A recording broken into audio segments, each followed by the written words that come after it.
In this chapter of the Ripper of Whitechapel, Clovis and Eve are trying desperately to help Uncle Rufus. He's seemingly trapped the ghost of Jack the Ripper in one of his paranormal inventions, Endeavour. Tom is recuperating in another part of the building after having a rather traumatising adventure all on his own.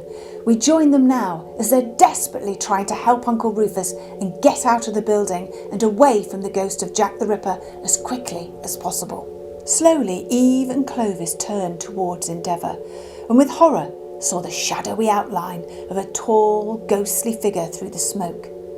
It was twisting and flailing around inside the small see-through compartment. Uncle Rufus had managed to trap the ghost of Jack all right, but what now?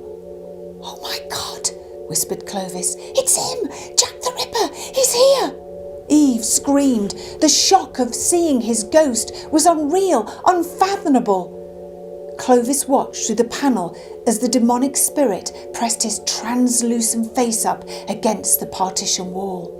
His eyes were red, his mouth wide open, and flies spewed out and encircled the small compartment. The infamous black cape fluttered and whipped about, seemingly by some tremendous tornado of energy. Clovis was reminded of an enraged cage bat.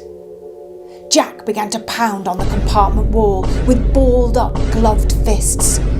Each hit harder than the last.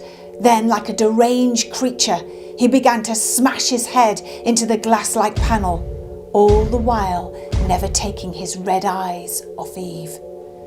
The noise was horrific and terrifying. Suddenly a loud whack splintered through the barrier. Clovis and Eve gasped out loud, watching in fear as the fracture began to split slowly down the pane. "We need to get out!" shouted Clovis. He began to haul the unconscious Uncle Rufus towards the stairs. Eve screamed again as she watched the ghost of the Ripper smash against the partition and saw with gut-wrenching dread that the ghost was about to break through. Eve screamed at Clovis, "Come on, hurry!" They pulled Uncle Rufus's body along the floor as quickly as they could. Alarmingly, a dreadful heart-stopping sound came from within Endeavour. The compartment holding Jack gave an almighty snap. The pressure from his energy was too much for the previously unbreakable polythrixium. Jack's spirit grinned malevolently from the other side of the partition. He tapped on the plane slowly with one finger. Tap, tap, tap. His diabolical head was tipped to one side and a most hideous smile was stretched across his evil face.